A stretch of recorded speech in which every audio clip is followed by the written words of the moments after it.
Recap. I mean, obviously, it was a great outing to see Dunn throw tonight. Kind of ironic that he hit the same guy in each foot in the two at bats. But I thought I got one. Got one another one? I think Santini brought me one. You want can one? give them to coaches. I'm good. Thanks. You're welcome. So, but Dunn obviously threw very well, and his delivery was solid, real solid today. So that was a good outing for him. Cornish has been great for us, and he had real good stuff tonight. He made one bad pitch. He's working on a changeup, and the second left-handed hitter in the fifth changed the whole game around. When he left the changeup up and he hit that line drive over the first baseman's head to put first and third, that changed the whole game. That one pitch, we keep telling them that when you miss with a changeup, you have to miss down. Doesn't hurt you, and it sets up your next pitch. When you leave it up, that's what's going to happen. But to his credit, he minimized the damage. If they'd have got 3 or 4 that inning, we're out of the game. But he held it to 2.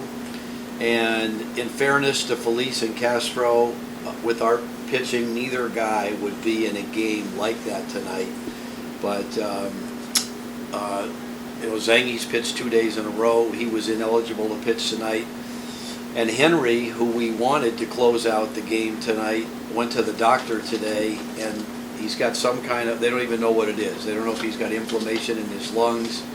They ran some tests. They certainly ruled out a heart problem, which is good for a young guy. But they didn't ascertain what it was, and so they told him until they ran more tests, they didn't want him to pitch. So we found that out just before the game, and that eliminated our closer. So in fairness to Felice and Castro, they were in roles tonight that, part of my job is not to put a guy in a position for him to not be successful, and neither guy has been asked to set up or close, and by luck, a one-run game was too much for both of them on the emotional part of it. My only comments to them tomorrow after the fact, and as disappointed they are right now, is they owe it to themselves to give themselves a chance to be successful by throwing the ball over the plate. Because in Felice's case, the leadoff walk and then hitting the next guy, you're giving him 2 free passes, and now you're going to try to get out of it. The big league pitchers can't do that, So he put himself behind the 8 ball, and Castro was much the same way. We were constantly behind the count, high pitch inning, and it just got away from him. But on the plus side, Dunn's outing, as I mentioned, was outstanding, and in a 1-run apparent deficit, that ball that Desmond Lindsay hit, which was preceded the time before when he lined out against the wall. That's a big league bat. I mean, that's how the ball comes off in the big leagues when a guy hits one. And that ball got out of here so fast that it was fun to see. And it's fun to see Des healthy and getting some at bats so he can get his career going. Because Matt's obviously a second-round pick, our first pick, and a second-rounder from a year ago. We have high hopes for him, but we just need to get him at bats and playing time so we can get him to catch up with the guys that he was drafted with. So other than that, the last couple innings were painful to watch for you as well as me, and and for the players. But that's what the minor leagues is about. We gift wrapped one and handed it to them tonight. We'll come back again tomorrow.